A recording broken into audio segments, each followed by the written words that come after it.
على أفضلهم وخاتم النبيين محمد الأمين وعلى آله وصحبه أجمعين. أما بعد فقد قال الله تبارك وتعالى كما ورد في سورة البقرة: أعوذ بالله من الشيطان الرجيم بسم الله الرحمن الرحيم. وَإِذْ قَالَ رَبُّكَ لِلْمَلَائِكَةِ إِنِّي جَاعِلٌ فِي الْأَرْضِ خَلِيفَةً. وقال تبارك وتعالى كما ورد في سورة صاد: يا داود إنا جعلناك خليفة في الأرض فاحكم بين الناس بالحق ولا تتبع الهوى. وقال عز وجل كما ورد في سورة النور: وعد الله الذين آمنوا منكم وعملوا الصالحات ليستخلفنهم في الأرض كما استخلف الذين من قبلهم وليمكنن لهم دينهم الذي ارتضى لهم وليبدلنهم من بعد خوفهم أمنا يعبدونني لا يشركون بي شيئا ومن كفر بعد ذلك فأولئك هم الفاسقون. وقال عز وجل كما ورد في سورة الشورى: شرع لكم من الدين ما وصى به نوحا والذي أوحينا إليك وما وصينا به إبراهيم وموسى وعيسى أن أقيموا الدين ولا تتفرقوا فيه. صدق الله العظيم. رب اشرح لي صدري ويسر لي امري واحلل عقدة من لساني يفقهوا قولي. اللهم ربنا الهمنا رشدنا واعذنا من شرور انفسنا. اللهم ارنا الحق حقا وارزقنا اتباعه وارنا الباطل باطلا وارزقنا اجتنابه. اللهم وفقنا لما تحب وترضى. اللهم وفقنا أن نجاهد في سبيلك بأموالنا وأنفسنا. اللهم وفقنا أن نقيم نظام الخلافة على منهاج النبوة في باکستان اولا وفي كل العالم آخرا آمین یا رب العالمین. اس وقت مسجد میں جو حضرات جمع ہیں ان کی عظیم اکثریت تنظیم اسلامی کے سالانہ اجتماع میں شمولیت ہی کے لیے یہاں آئی ہے. محلے کے جو نمازی ہیں ان کی اطلاع کے لیے صرف عرض کر رہا ہوں کہ در حقیقت آج کے اس خطاب جمعہ سے تنظیم اسلامی کے 19ویں سالانہ اجتماع کا آغاز ہو رہا ہے. اس اعتبار سے میں نے یہ مناسب سمجھا کہ سب سے پہلے تنظیم کے بارے میں 2 سوال آپ کے سامنے رکھوں اور ان کے جوابات پیش کروں. تنظیم کیا ہے اور کیوں ہے؟ تنظیم سے وابستہ لوگوں کے لیے یہ ایک یاد دہانی ہے. کلا انہا تذکرہ. اپنے اس تحریکی شعور کو، اس کی بنیاد کو دوبارہ تازہ کرنا اختصار کے ساتھ. بسا اوقات بات بہت پھیل کر جب آتی ہے تو اس کا صغرا کبرا پوری طرح مستحضر نہیں رہتا. اختصار کے ساتھ وہی بات سامنے آئے تو اس سے مزید وضاحت جو ہے انسان کو خود حاصل ہو جاتی ہے. تنظیم اسلامی کیا ہے اور کیا نہیں ہے، اس پر ایک جملہ وہ ہے کہ جو تنظیم کی اکثر جو دعوتی اور تنظیمی مطبوعات ہیں ان کی پشت پر شائع ہو رہا ہے. لیکن ہوتا یہی ہے کہ جو چیز کثرت کے ساتھ نگاہوں سے گزرے اور نگاہوں کے سامنے آئے اس کی طرف توجہ نہیں رہتی. جیسے کہ میں نے بارہا عرض کیا ہے کہ نفی اور اس بات کا اسلوب ہے. ہمارے ہاں کلمہ طیبہ میں بھی نفی پہلے ہے، اس بات بعد میں ہے. لا الہ الا اللہ. اسی طریقے سے جو آیت الکرسی کے بعد جو عظیم آیات آئی ہیں وَمَن يَكْفُرْ بِالطَّاغُوتِ وَيُؤْمِن بِاللَّهِ فَقَدِ اسْتَمْسَكَ بِالْعُرْوَةِ الْوُثْقَىٰ. نفی پہلے ہے، کفر بالطاغوت پہلے ہے، ایمان باللہ اس کے بعد ہے. اسی طریقے سے تنظیم اسلامی کو ڈیفائن کرنے کے لیے جو جملہ لکھا جاتا ہے، آج اس پر غور کیجئے، اس میں پہلے دو چیزوں کی نفی کی گئی ہے۔ تنظیم اسلامی نہ کوئی مذہبی فرقہ ہے، نہ معروف معنی میں سیاسی جماعت ہے۔ ان دونوں چیزوں کو اچھی طرح ذہن نشین کرنا چاہیے، اس لیے کہ مذہب کا کوئی تصور اس وقت ہماری دنیا میں فرقے کے بغیر نہیں ہے۔ یا تو امت کی عظیم اکثریت وہ ہے کہ جو مذہب سے بیگانہ ہو چکی ہے، عملاً کوئی تعلق نہیں۔ جن لوگوں کا مذہب کے ساتھ کسی اعتبار سے کوئی تعلق ہے، ذہنی عملی، وہ کسی نہ کسی فرقے کے ساتھ وابستہ ہے۔ اور یہ فرقے واریت جو ہے اب ایک بہت بڑی لعنت بن کر، میں یہ سمجھتا ہوں کہ اس ملک کو جو خطرات باہر سے خارج سے درپیش ہیں، اس سے کہیں بڑا شدید خطرہ جو ہے وہ اس کے اندر سے، داخل سے، اس فرقے واریت کے اندر جو کشیدگی اور جو تلخی پیدا ہو رہی ہے اس سے لائے۔ تو اس ایک لفظ کو آپ ایسے ہی سرسری طور پر نہ لے لیا کریں۔ تنظیم اسلامی کوئی مذہبی فرقہ نہیں، بلکہ میں آپ سے عرض کروں گا کہ اس فرقے واریت کی لعنت کا اصل علاج تنظیم اسلامی ہے۔ اس کی وجوہات کیا ہیں؟ نمبر ایک وہ بات جو تفصیل سے پچھلے جمعے میں جب میں یہاں حاضر ہوا تھا اسی مسجد میں، اس میں میں نے بیان کی تھی، اس امت میں وحدت پیدا کرنے والی اصل شے حبل اللہ قرآن ہے۔ ہماری ساری محنت، میری اب تک کی مساعی کا اکثر و بیشتر حصہ رجوع القرآن، قرآن کی طرف لوگوں کو دعوت دینا، یہ حبل اللہ ہے۔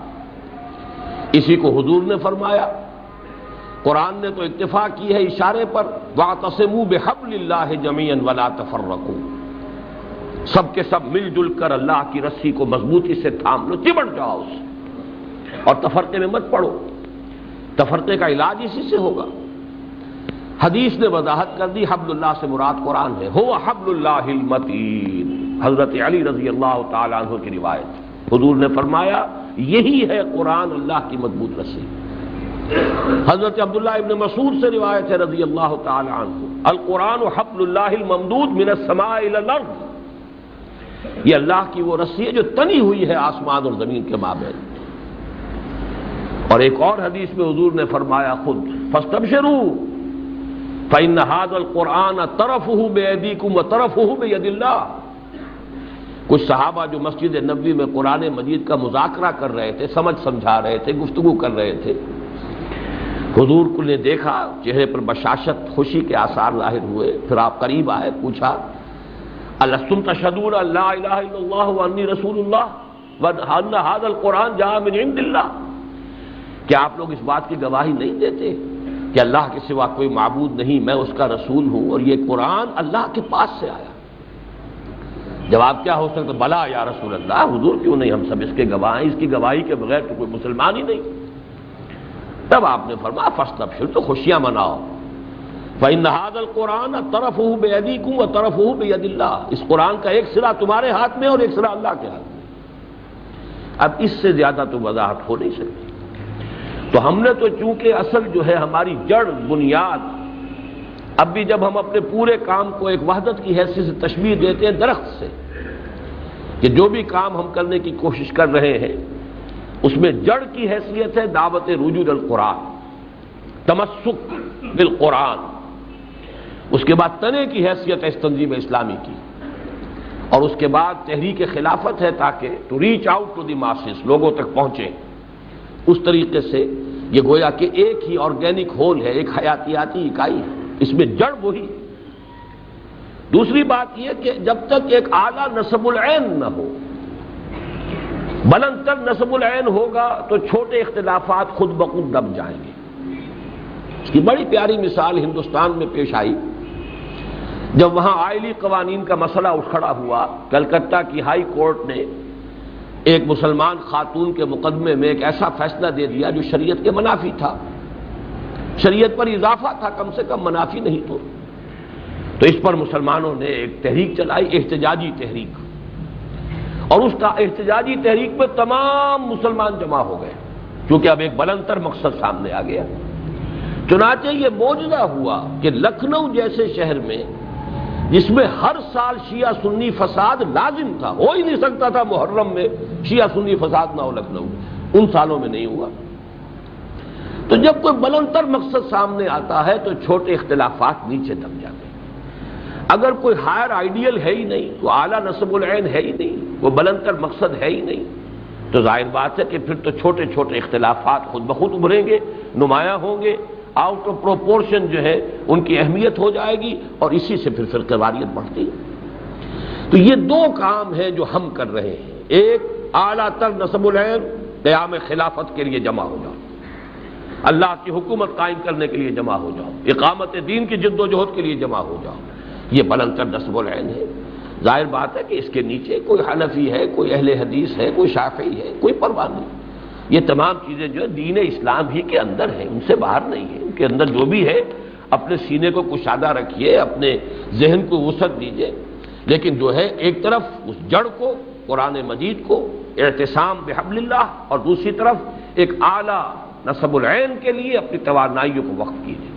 تو فرقہ واریت کی یوں سمجھیے کہ اینٹی تھیسس جس کو کہا جائے گا، اس کی نفی ہے تنظیم اسلامی۔ دوسری بات ہم نے یہ کہی کہ یہ معروف معنی میں کوئی سیاسی جماعت نہیں ہے۔ یہ معروف کا لفظ کیوں ہم نے اس میں اضافہ کیا؟ ہم لازماً سیاسی ہیں، اس لیے کہ میرے نزدیک میں نے بارہا کہا ہے، کوئی بھی باشعور انسان خالص غیر سیاسی نہیں ہو سکتا، اور کوئی بھی باشعور مسلمان تو سرے سے نہیں ہو سکتا، اس لیے کہ مسلمان کے نزدیک اللہ کا دین جو ہے وہ پوری انسانی زندگی کا احاطہ کرتا ہے۔ تو انسانی زندگی میں تو سیاست کو دخل ہے، اس کی بڑی اہمیت ہے۔ اجتماعی معاملات غلط ہو جائیں تو افراد کے لیے ٹھیک رہنا مشکل ہے، اور اجتماع درست ہو جائے تو افراد کے لیے غلط کرنا مشکل ہو جاتا ہے۔ تو ظاہر بات ہے کہ اجتماع کو درست کرنا، جماعتی نظام کو درست کرنا، اجتماعیت کو، معاشرے کو، سوسائٹی کو، نظام کو عدل اور قسط کی بنیاد پر قائم کرنا، سیاست اسی کا نام ہونا چاہیے۔ چاہیے کہہ رہا ہوں، ہے نہیں اس وقت۔ جو معنی سیاست کے میں بیان کر رہا ہوں، میں نے بارہ عرض کیا ہے اس حدیث کے حوالے سے، یہ تو پیغمبروں کے کرنے کا کام تھا۔ حدیث نبوی ہے، بخاری شریف کی روایت ہے، کانت بنو اسرائیل تسوسہم الانبیاء، بنی اسرائیل کی سیاست انبیاء کرتے تھے۔ کلما ہلک نبی خلفہ نبی، جیسے ہی کسی نبی کا انتقال ہوتا تھا ایک نبی ہی اس کا جانشین ہوتا تھا۔ حضرت داؤد وہ خلیفہ بھی ہیں، نبی بھی ہیں، انہی کے بیٹے حضرت سلیمان خلیفہ بھی ہیں، نبی بھی ہیں، اور یہ سلسلہ چلتا رہا۔ کلما، اس میں تو حصر ہے، جب بھی کبھی، یعنی 1400 برس تک تقریباً بنی اسرائیل میں یہ سلسلہ منقطع نہیں ہوا۔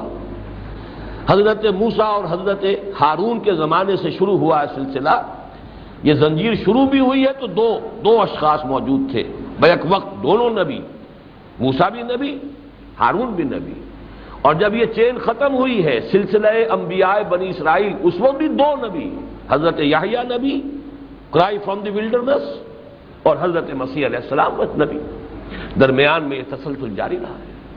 تو اس معنی میں ہم سیاست کا انکار نہیں کرتے۔ معروف معنی میں کیا ہے سیاست؟ وہ صرف ہو گیا ہے طلب حکومت، حکومت حاصل کرنے کی کوشش کرنا۔ اس حکومت حاصل کرنے کی کوشش میں انتخاباتی ذریعہ ہے۔ تو گویا کہ ہمارے ہاں سیاسی سرگرمی یا سیاسی ایکٹیویٹی اس کا نام ہے کہ انتخابات میں حصہ لیا جائے۔ اس کا نتیجہ کیا نکلے گا؟ یا آپ حزب حکومت میں ہوں گے، حزب اختلاف میں ہوں گے۔ یہ اصل میں ہے سارا کا سارا معاملہ، صرف ان کو کہا جاتا ہے، اس معنی میں ہم سیاسی نہیں۔ تو معروف معنی میں سیاست کی نفی کی ہے جو اس وقت کا معروف ہے، ورنہ اصل میں تو ہم جو کام کر رہے ہیں در حقیقت وہ بڑی عظیم تر سیاست یہ ہے کہ جو اصل سیاست ہونی چاہیے نظام کو درست کرنے کی، لیکن آج کی اصطلاح میں پھر اس کے لیے چونکہ دوسرا ایک لفظ معروف ہے، اس لیے ہم نے اس کے لیے لفظ انقلاب استعمال کیا ہے، بلکہ یہ ایک انقلابی جماعت ہے، اس لیے کہ انقلاب کے معنی سب جانتے ہیں نظام کو بدلنا، جبکہ حکومت تبدیل ہوتی ہے تو اسے انقلاب نہیں کہا جاتا۔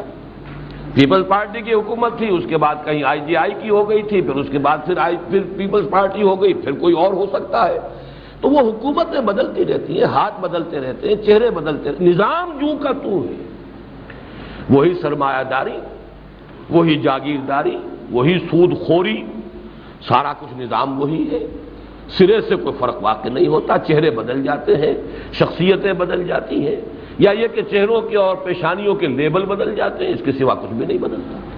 تو اس حوالے سے ہم نے انقلاب کے لفظ کو استعمال کیا تھا کہ وہ انقلابی جماعت ہے، اور انقلاب ہمارے سامنے کیا پیش نظر ہے، وہ بھی اس جملے میں ایک جملہ ہے یہ جس کی میں وضاحت کر رہا ہوں، لکھا ہوا رہتا ہے، نگاہوں کے سامنے سے گزرتا رہتا ہے، شاید آپ اس پر توجہ بھی نہ کرتے ہوں، لیکن اس کے ایک ایک حرف کو سمجھیے، اس کے پیچھے زیر ہر لفظ غالب چیدام میخانہ ہے، بڑی محنتیں صرف ہوئی ہیں ان کے پیچھے، یہ الفاظ جڑ کر جو آئے ہیں یہ کسی فکر کی نمائندگی کرنے والے الفاظ ہیں، یہ ہمارے اس پورے صغرا کبرا جو ہے یہ اس کا ایک خلاصہ ہے کہ یہ انقلابی جماعت ہے جو اولاً پاکستان، ظاہر بات ہے، فطری بات ہے کہ آدمی آغاز کر سکتا ہے کسی جد و جہد کا وہیں سے جہاں وہ رہتا ہے، جہاں اللہ تعالیٰ نے اسے پیدا کیا ہے، جہاں اس کے بات کو سمجھنے والے موجود ہیں، اس کو جاننے والے موجود ہیں، اس کا ماضی ان کے سامنے ہے، اس کے بارے میں اس کو معلومات حاصل ہے، کوئی گیپ آف کمیونیکیشن نہیں ہے،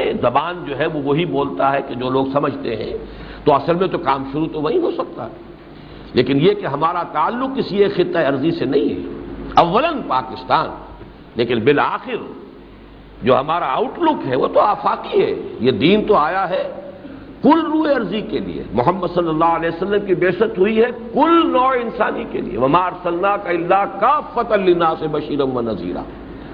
تو اسلام کا عادلانہ نظام قائم کرنا، یا بالفاظ دیگر خلافت علی منہاج النبوہ کا نظام قائم کرنا پہلے پاکستان میں، اور پھر یہ کہ ہمارے سامنے جو اس کا اصل ہدف ہے وہ تو عالمی اسلامی انقلاب یا عالمی نظام خلافت علی منہاج النبوت کا قیام ہے۔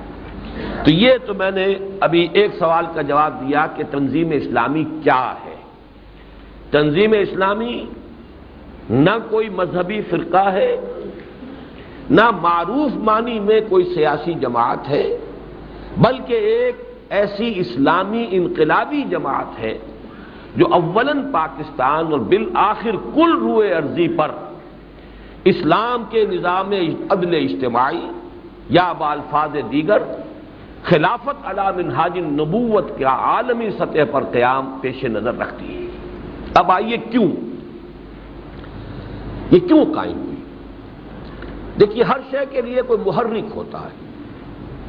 یہ جب ہم کبھی پڑھا کرتے تھے فزیولوجی، بالکل میڈیکل تعلیم کے آغاز میں، تو ایک عجیب نظریہ بھی سامنے آیا تھا کہ انسان کی اصل حیثیت جو ہے وہ خواب اور نیند کی حیثیت ہے، نارمل حیثیت انسان کی بیداری کی نہیں ہے، بلکہ اصل میں تو تمام حیوانات کے لیے جو بیسک ان کی اور اصل جو کیفیت ہے وہ نیند کی ہے۔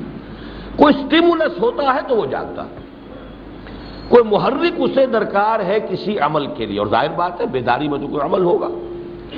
تو بہرحال یہ اس لیے یاد آ گیا اس وقت کہ یہ تو ایک انتہائی نظریہ ہے، لیکن جب بھی کوئی کام آپ کرتے ہیں کوئی سبب ہوتا ہے، اس کا کیا محرک کیا ہے، جذبہ کیا ہے، کیوں کر رہے ہیں؟ آخر اس کے لیے کوئی معقول سبب ہونا چاہیے، کوئی دلیل ہونی چاہیے، کوئی اس کے لیے محرک ہونا چاہیے، کوئی عوامل ہونے چاہیے۔ بہرحال چونکہ تنظیم اسلامی کے نام سے جو بھی یہ ہے اجتماعی قائم ہوئی ہے، اس کا آغاز میں نے کیا، میری حیثیت اس میں داعی کی ہے، لوگ جمع ہوئے اور پھر یہ تنظیم وجود میں آئی۔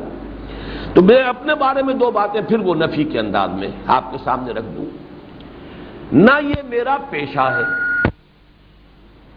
دینی طور سے ظاہر بات ہے کہ میں اس وقت کسی مذمت کے انداز میں نہیں کہہ رہا ہوں، ایک صورت واقعی ہے کہ کوئی دینی سرگرمی ہمارے ہاں پیشہ ورانہ بھی ہوتی ہے، ایک خاص حالات کے اندر، اگرچہ اسلام میں نہیں ہونا چاہیے، کوئی پیشہ نہیں ہونا چاہیے۔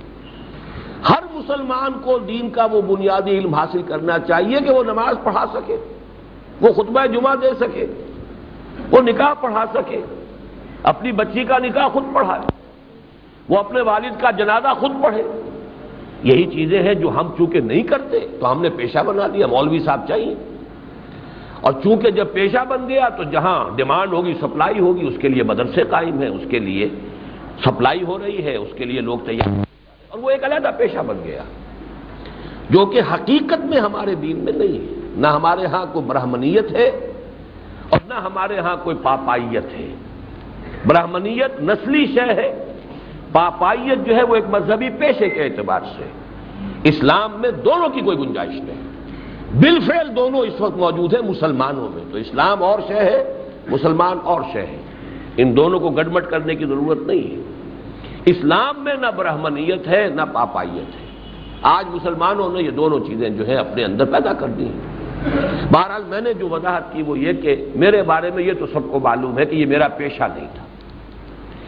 اسی طریقے سے اب 63واں برس میری عمر کا ہے، تو اس میں بھی کسی کو شک نہیں ہونا چاہیے کہ سیاست میرا مشغلہ کبھی نہیں رہا۔ جماعت اسلامی سے علیحدہ ہوا اس بنیاد پر کہ یہ انتخابی سیاست جو ہے اس کی دلدل میں پھنس گئے ہیں ہم، اور عافیت اس میں ہے کہ ابھی تسلیم کر لیں کہ غلطی ہو گئی ہے۔ ابھی تو زیادہ عرصہ نہیں گزرا تھا، سن 41 سے سن 55 میں 56 میں ہم نے جو بھی بات کہی تھی، تو ابھی زیادہ عرصہ نہیں گزرا تھا، تو اگر تسلیم کر لیتے تو بہرحال یہ تو چونکہ حضور نے فرمایا ان کلمۃ اللہ تفتح عمل الشیطان، اگر ایسا ہوتا تو یوں ہو جاتا، یہ نہیں کہنا چاہیے ما شاء اللہ کان وما لم یشاء لم یکن، جو ہوا ہے وہ یقیناً اللہ تعالیٰ کے اذن سے ہوا ہے، تبھی ہو سکا ہے۔ ہم اس کی عظیم تر اور وسیع تر مصلحتوں کو نہیں جانتے، اس کی مشیت جو ہے اس کا تو ایک دن آپ کو معلوم ہے 1000 برس کا ہے ہمارے حساب سے۔ بہرحال نہیں ہوا، لیکن میں صرف اس وقت تذکرہ میں جماعت پر تنقید کے اعتبار سے نہیں کر رہا، اپنی پوزیشن واضح کرنے کے لیے کہ میری علیحدگی وہاں سے ہوئی صرف اسی وجہ سے۔ اور پھر یہ کہ اس کے بعد بہرحال سن 56 سے لے کر اب یہ 96 آنے والا ہے، 40 برس ہو رہے ہیں، 38 برس تو ہو ہی چکے، کم سے کم 37 برس ہو گئے چھوڑے ہوئے جماعت کو۔ کتنے یہاں پر الٹ پھیر آئے ہیں، سیاسی جو ہے رد و بدل ہوا ہے، سوائے اس کے کہ ضیاء الحق صاحب کے بارے میں ایک مغالطہ مجھے ہو گیا تھا، لیکن یہ کہ اس کو درست ہونے میں صرف 2 مہینے لگے، لیکن یہ کہ بہرحال یہ تھا کہ غالباً یہ شخص کچھ کام کرنا چاہتا ہے دین کے لیے۔ اور اس کو ذہن میں رکھیے، سوڈان میں اس وقت جو کام ہو رہا ہے وہ اسی نہج سے ہو رہا ہے، یہ ناممکن نہیں تھا کہ اس نہج سے کوئی کام ہو سکے۔ اگر فیصلہ کن اس کا کوئی معاملہ ہوتا تو بہت بڑی تبدیلی وہ شخص اس ملک میں لا سکتا تھا۔ آج سوڈان میں اسی طور سے ہو رہا ہے، وہاں کوئی انقلابی عمل سے نہیں ہوا، نہ ہی وہاں پر جو ہے کسی انتخابی عمل سے ہوا ہے، لیکن یہ کہ ایک فوجی جو بھی تھے وہ ایک فیصلے کے ساتھ آئے، تو اس میں کچھ اللہ کرے، ویسے نہیں معلوم کہ کیا صورتحال ہے، تفاصیل کا مجھے علم نہیں ہے، خبریں اچھی آتی ہیں، اللہ کرے کہ اس میں برکت اور پیدا ہو۔ کر سکتے تھے وہ، لیکن مجھے اندازہ ہو گیا کہ نہیں، کوئی ارادہ نہیں ہے۔ ان کے دماغ میں خناس بیٹھ گیا تھا کہ بس پاکستان میرے بل پر قائم ہے، میری حکومت رہے گی تو پاکستان رہے گا، میری حکومت گئی تو پاکستان گیا، اور لہذا مجھے اپنی حکومت تو ہر قیمت پر رکھنی ہے، اور کچھ ہو یا نہ ہو۔ یہ ان کے پورے طرز عمل کا بالکل خلاصہ ہے، اس کے سوا کچھ نہیں ان کے ساتھ۔ بہرحال میرا اگر کوئی جرم اس معاملے میں شمار ہو سکتا ہے تو وہ 2 مہینے ان کی شورا کی شمولیت ہے، باقی میری پوری زندگی اس سیاسی مشغلے سے خالی رہی ہے۔ اگر یہ نفی ہے تو پھر یہ کیا میں نے یہ جماعت، یہ تنظیم کیوں قائم کی؟ پھر نفی کے بعد اس بات ہے، وہ 2 باتیں ذہن میں رکھیے۔ میرا جو بھی مطالعہ ہوا، میری سمجھ میں جو بھی دین آیا، اس میں یہ ہے کہ اقامت دین کی جد و جہد فرض ہے، اور صرف فرض نہیں، فرض عین ہے۔ ان دونوں لفظوں میں بھی فرق ہے۔ فرض کی بھی قسمیں ہوتی ہیں، فرض کفایہ بھی ہوتا ہے۔ نماز جنازہ فرض کفایہ ہے، چند لوگ ادا کر لے بات پوری ہو جائے گی، سب کی طرف سے لازم نہیں ہے کہ سبھی اس میں شامل ہیں، لیکن نماز فجر ظہر عصر یہ فرض عین ہے، ہر شخص کو پڑھنا۔ تو اقامت دین کی جد و جہد فرض ہے، اور فرض کفایہ نہیں، فرض عین ہے۔ ہاں جب دین قائم ہو جائے کسی خطہ ارضی میں، پھر اس کی توسیع کی جد و جہد، چونکہ پھر وہ نظام حکومت کے تحت ہوتی ہے، وہ فرض عین نہیں رہتا۔ اس چیز کو اچھی طرح سمجھ لیجئے۔ مولانا اصلاحی صاحب نے اگرچہ اس کو اپنے ایک مضمون میں بہت خوبصورتی سے بیان کیا، ان کی جو کتاب ہے دعوت دین اور اس کا طریقہ کار، اس کا جو چیپٹر ہے تبلیغ کیوں، اس میں بڑی خوبصورتی سے بیان کیا ہے۔ اگر تو خلافت علی منہاج النبوت کا ادارہ قائم ہو گیا تو اب اصل میں توسیع ہے نا اس کی، اتنے علاقے میں تو قائم ہو گئی خلافت اللہ کی، اب اس کی توسیع ہے، یہ ہوگا حکومت کے نظم کے تحت، لہذا ہر فرد جو ہے وہ اس کا مکلف نہیں رہتا، حکومت جتنے طلب کرے موجود ہو جاؤ، آج 50,000 چاہیے، 50,000 آ گئے، باقی سب کی طرف سے فرض ساقط ہو گیا، آج فلاں مہم کے لیے 1,00,000 چاہیے، 1,00,000 آ گئے، ضروری نہیں ہے کہ پوری آبادی نکلے، یہ ہوگا حکومت کی طرف، لیکن کب؟ جبکہ خلافت کا نظام کہیں بالفعل قائم ہو چکا ہو، جب تک وہ قائم نہیں ہوا ہر مسلمان پر فرض عین ہے کہ اس کی جد و جہد کرے۔ اس کی سادہ سی مثال سے اور آپ کو سمجھا دوں کہ فرض کیجئے اس ملک میں کوئی حکومت نہیں، کوئی نظام نہیں، کوئی پولیس نہیں، کوئی پرچہ نہیں، کوئی تھانہ نہیں، کوئی عدالت نہیں، تو ہر شخص کو اپنی حفاظت خود کرنی پڑے گی کہ نہیں؟ لازم ہو گیا۔ لیکن اگر حکومت ہو گئی ہے تو یہ فرض اب حکومت کا ہے، اب شہریوں کو حق حاصل ہے کہ وہ پاؤں پھیلا کر سوئیں۔ ہاں یہ ہے کہ اس کے لیے حکومت نے پولیس ہے، عدالت ہے، پرچہ ہے، یہ سارا نظام قائم کیا، اس کے لیے جتنے آدمی ضروری ہیں وہ فراہم کرنے ہوں گے۔ اسی طریقے سے کہیں اگر کوئی بھی حفظان صحت کا کوئی نظام نہیں ہے تو ہر شخص کو فکر کرنی پڑے گی، نظام ہے تو اب یہ ہے کیا ان کا ہے، کہاں سے کوئی ایپیڈیمک پھوٹ رہا ہے، نہیں پھوٹ رہا ہے، کہاں سے خطرے ہو رہے ہیں، کہاں سے اندازے ہیں، کہاں سے دیکھ بھال کرنی چاہیے، واگا کے اوپر کیمپ لگا دیں، یہ حکومت کا کام ہے، ورنہ یہ کہ ہر شخص جو ہے اس وقت پینیکی ہوتا۔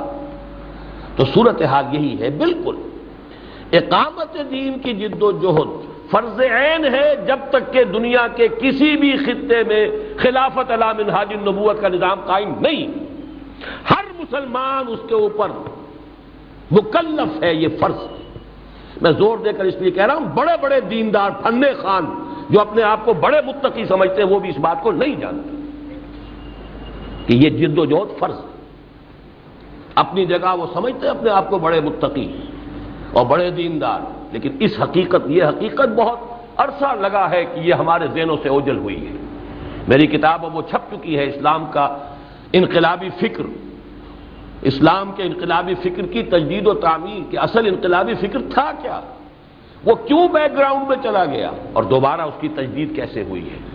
ہمیں بہرحال اس کا احساس ہونا چاہیے کہ ہم اس دور میں سانس لے رہے ہیں جبکہ اس فکر کی تجدید ہو گئی ہے، ضرورت عمل کی ہے، اس کے لیے ہم تیار نہیں ہوتے۔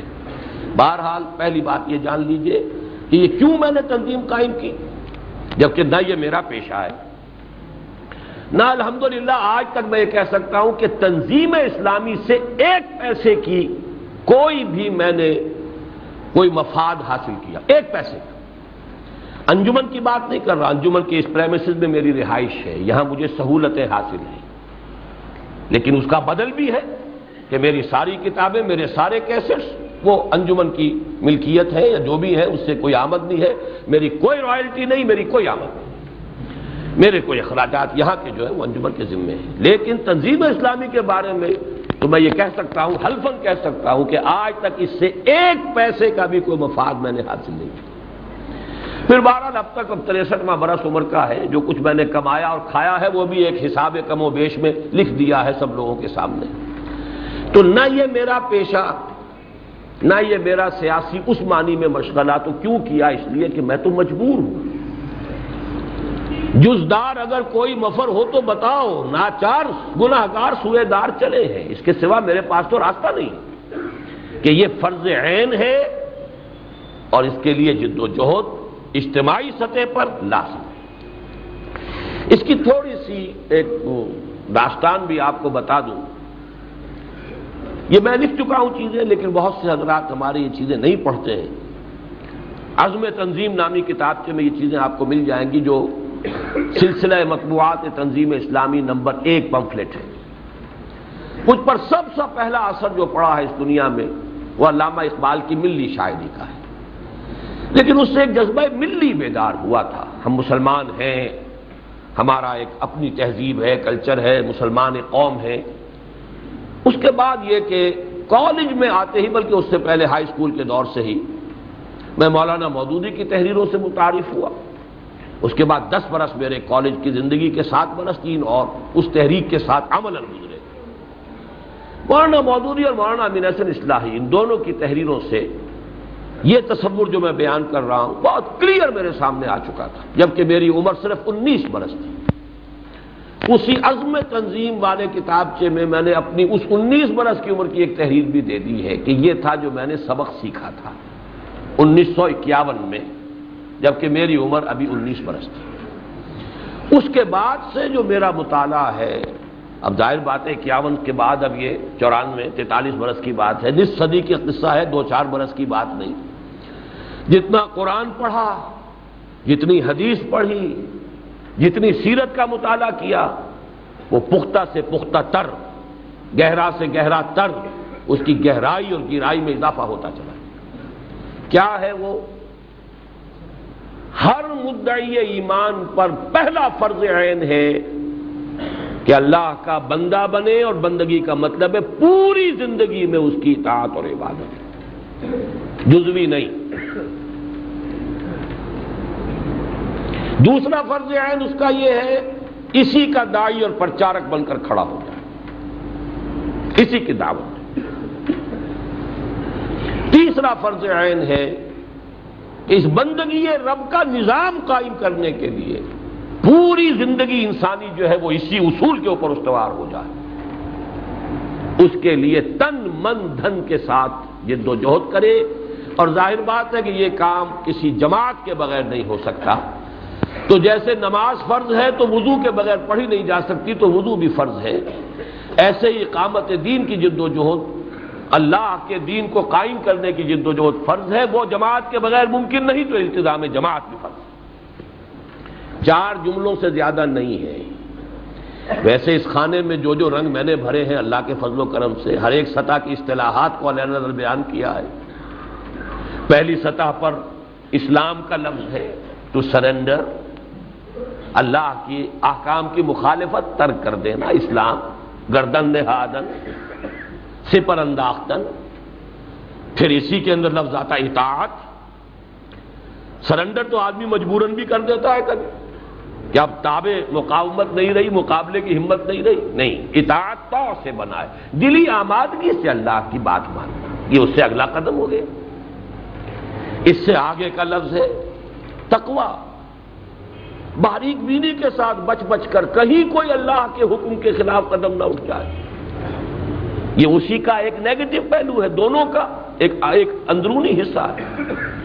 اور اس کے لیے جامع ترین اصطلاح عبادت، بندگی، زندگی آمد برائے بندگی، زندگی بے بندگی شرمندگی۔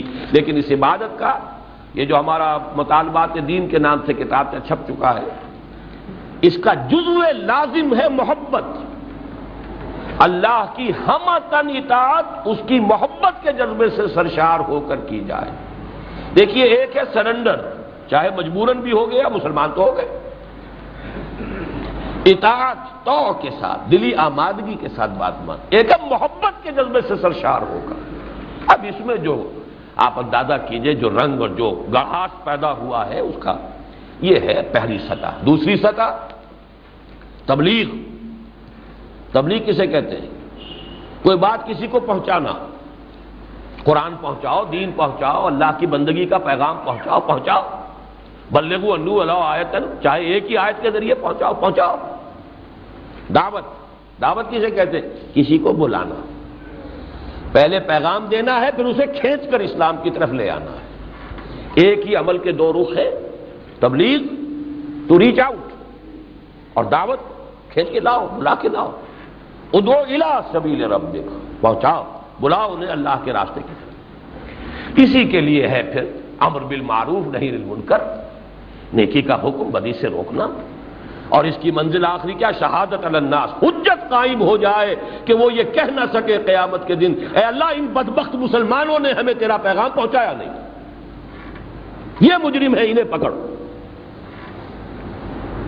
یہ بنے پھرتے تھے ٹھیکیدار تیرے نبی کے، سارے نبیوں سے افضل ہمارا نبی، سارے نبیوں سے افضل ہمارا نبی، لہک لہک کر یہ گاتے رہے، اس نبی کا پیغام انہوں نے ہم تک پہنچایا ہی نہیں۔ ہمیں متنفر کیا نبی سے، ہم نے ان کے طرز عمل کو دیکھ کر نبی کو پہچانا۔ درخت اپنے پھل سے پہچانا جاتا ہے، اگر اس نبوت کے درخت کے پھل یہ ہے تو اسے توبہ بھلی۔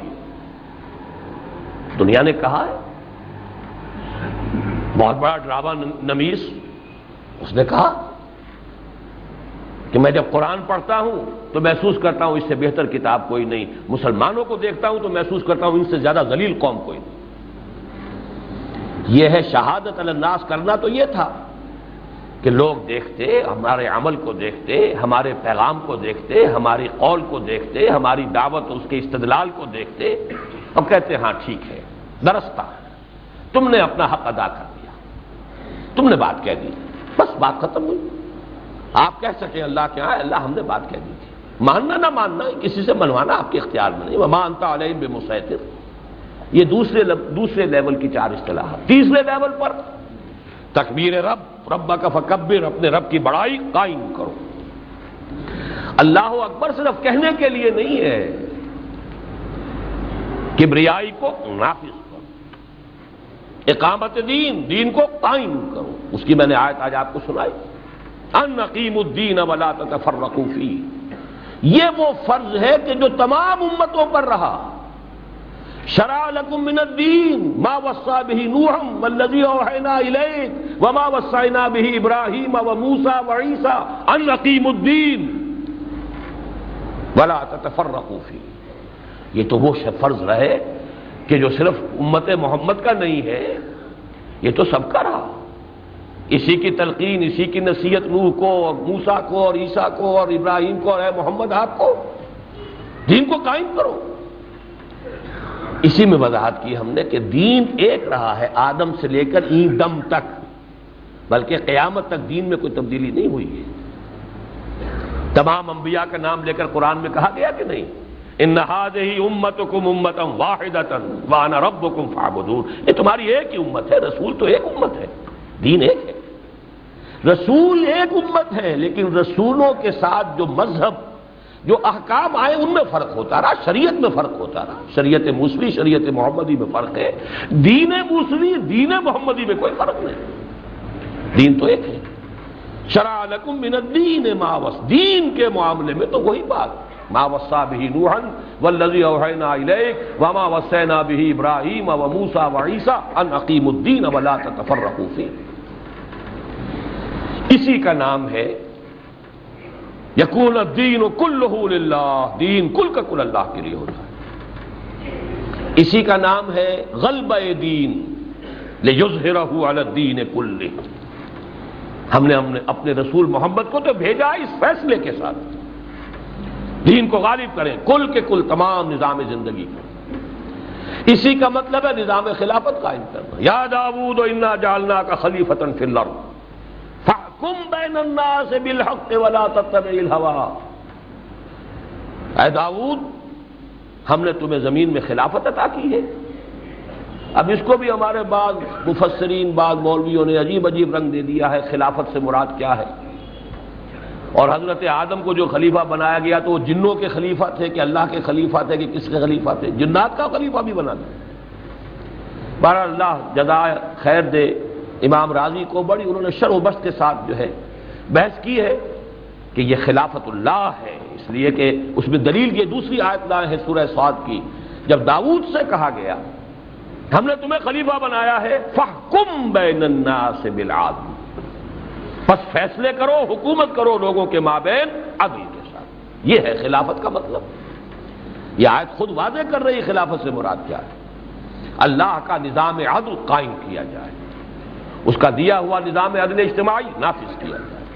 جیسے کہ حضرت ابوبکر نے فرمایا تھا بیعت خلافت کے بعد جو پہلا خطبہ دیا ہے کہ لوگوں، تم میں سے جو ضعیف ہے میرے نزدیک قوی ہوگا جب تک اسے اس کا حق دلوا نہ دو، اور جو قوی ہوگا وہ ضعیف رہے گا جب تک کہ اسے حق وصول نہ کرو۔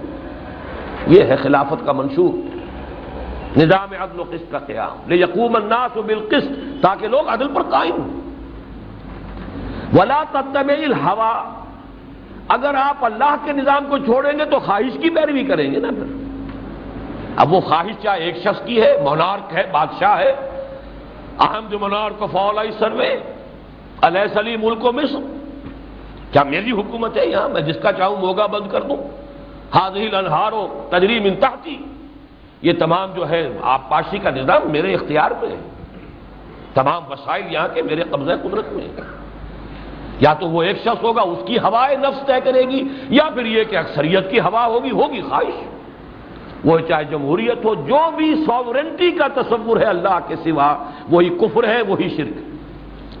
چاہے وہ ایک شخص کی ہو، چاہے وہ ایک قوم کی ہو، چاہے وہ ایک پوری نوع انسانی کی ہو، پاپولر ساورنٹی ہو یا انڈیویجول ساورنٹی ہو، سب کفر ہے، شرک ہے، بدترین شرک ہے. سروری زیبا فقط اس ذات بے ہمتا کو ہے، حکمراں ہے ایک وہی باقی بتانے والا، اس خلافت کے نظام کو قائم کرنے. یہ اس کی 5ویں اصطلاح ہو گئی. بات ایک ہی ہے، دین کے نظام کو قائم کرنا. جب دین کا نظام قائم ہوگا تو اللہ سب سے اونچا ہو گیا کہ نہیں؟ سب سے بڑا ہو گیا، اسی کا حکم چلے گا ہر جگہ. اسی کو حدیث میں کہا گیا لِتَكُونَ كَلِمَةُ اللَّهِ هِيَ الْعُلْيَا، تاکہ اللہ کی بات سب سے اونچی ہو جائے. اللہ کی بات اونچی ہوگی، وہ ہائی کورٹ ہو، وہ سپریم کورٹ ہو، وہ عدالت ہو، وہ سینٹ ہو، کچھ بھی ہو، اللہ کی بات اوپر. تب تو ہے یہ اللہ کی حکومت اور اس کے بندوں کی خلافت. اور اگر کوئی ایک چیز بھی اس سے بالا تر ہے، جیسے ضیاء الحق صاحب نے تماشا کیا تھا کہ فیڈرل شریعت کورٹ تو بنائی، لیکن شریعت پاکستان کا دستور شریعت سے بالا تر، عدالتی قوانین شریعت سے بالا تر، آئلی قوانین شریعت سے بالا تر، شریعت کورٹ سے بالا تر، اس کے دائرے میں نہیں. کہنے کو شریعت کورٹ ہے، آئلی قوانین پر بھی بات نہیں کر سکتی، مالی قوانین پر بھی بات نہیں کر سکتی. ایسے ایسے فراڈ ہیں جو اس ملک کے اندر اسلام کے ساتھ کھیلے گئے. آج جو کچھ ہم پر بیت رہی ہے یوں تو نہیں ہو رہی، سزائیں ہیں. اور سب سے بڑا صدمہ ہوتا ہے کہ جب اسلام کے نام پر یہ دھوکے دیے گئے. اسی کا سب سے بڑا معاملہ ہوا کہ نفاذ شریعت ایکٹ کے اندر اور سود کے جاری رکھنے کا فیصلہ ہو رہا ہے. عنوان ہے نفاذ شریعت ایکٹ، اور اس میں اجرا اور جرا اس کو جاری رکھنے کا اعلان ہو رہا ہے سود کا. تو بہرحال جو بھی ہم پر آ رہی ہے، جو مصائب ہیں، جو بھی خطرات ہیں جن کو دیکھ کر ہر شخص جو ہے وہ بے چین اور پریشان ہو، اسی وجہ سے. بہرحال اس وقت میں عرض کر رہا تھا کہ یہ اصطلاحات ہیں، میں عرض کر رہا تھا کہ ان میں ہم نے تفصیل کا رنگ بھرا ہے. بات ایک ہی ہے، البتہ یہ کہ اس میں ایک نقطہ سمجھ لیجئے وہ بہت ضروری ہے. جس طرح ایک درخت ہے، اس کی نشو و نما، چونکہ یہ مثال حضور نے بھی کئی بار مختلف اعتبارات سے دی ہے، پورے دین کی حقیقت کو بھی ایک درخت سے سمجھایا ہے کہ ہمارے دین کی ایک جڑ ہے، ایک تنا ہے، ایک چوٹی ہے. وہ طویل حدیث ہے حضرت معاذ بن جبل سے، اس وقت وقت نہیں ہے. میں نے اپنے اس کام کو کہا یہ بھی درخت ہے، ایک جڑ ہے اس کی، دعوت رجوع القرآن، تنا ہے تنظیم اسلامی، اور تحریک خلافت کو ہم اس کو آگے پھیلانے پہنچنے کے لیے جس طرح شاخیں پھیلتی ہیں استعمال کر رہے ہیں. بات تو ایک ہی ہے، شاخ اگر علیحدہ ہو جائے جڑ سے تو پھر وہ شاخ نہیں ہے، لکڑی ہے، جلا لو اس کو. تنا جڑ سے علیحدہ کر دیجئے تب بھی وہ سوخت نہیں ہوگی، یا یہ کہ فرنیچر کے کام آ جائے گی لکڑی، وہ درخت تو نہیں رہے گا. درخت تبھی ہے جب یہ تینوں چیزیں ہوں، اور پھل لگتا ہے اوپر ہی جا کر. بہرحال اسی طریقے سے دیکھیے درخت، اس کے لیے بیج اور کوئی گٹھلی جو بھی ہے، بیج ہی ہے، وہ صحیح ہونا چاہیے. نمبر 1، جہاں آپ نے لگایا ہے اسے وہ زمین صحیح ہونی چاہیے، فضا صحیح ہونی چاہیے، اس میں آکسیجن ہو، اس کے لیے غذا موجود ہے تو درخت پروان چڑھے گا. پروان چڑھے گا تو اس کے اندر جو کچھ مضمر ہے وہ سب ظاہر ہوتا چلا جائے گا. آم کی گٹھلی میں آم کا پورا درخت مضمر ہے. یہ تینوں چیزیں اگر صحیح ہیں تو کسی ایک جگہ پر جا کر وہ آم کا پودا رکے گا نہیں، وقت تو لے گا، بڑھے گا، پھر جائے گا، پختہ ہوگا، پھر اس میں آم لگے گا. یہ نہیں ہو سکتا کہ تینوں چیزیں ٹھیک ہوں اور یہ اس کی نشو و نما کسی جگہ رک جائے. اگر رک گئی ہے تو اس کا مطلب ہے کہیں خرابی ہے. اسی کو سمجھ لیجئے، جس شخص کے دین و اسلام کا درخت اس طور سے ترقی نہیں کرتا یا بیج خراب ہے، ایمان درست نہیں ہے اس کا، یا اس کی شخصیت بیمار ہے، اندر سے کھوکھلا ہے، قوت ارادی نہیں ہے، منافقت ہے۔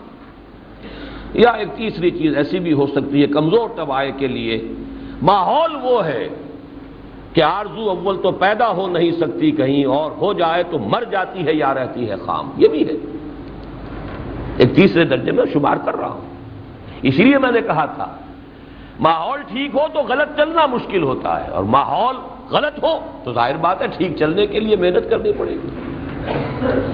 یہ تینوں فیکٹر، اور اس میں اب آخری بات جو میں آپ سے عرض کروں گا، اگر دین کا یہ درخت کسی جگہ آ کر رک گیا ہے، نماز تو بڑی عمدگی سے، بڑی پابندی سے اور بہت ہی اہتمام سے، اور روزہ بھی اور روزے نفلی بھی چل رہے ہیں، سب کچھ ہے، اگلی منزل نہیں آ رہی،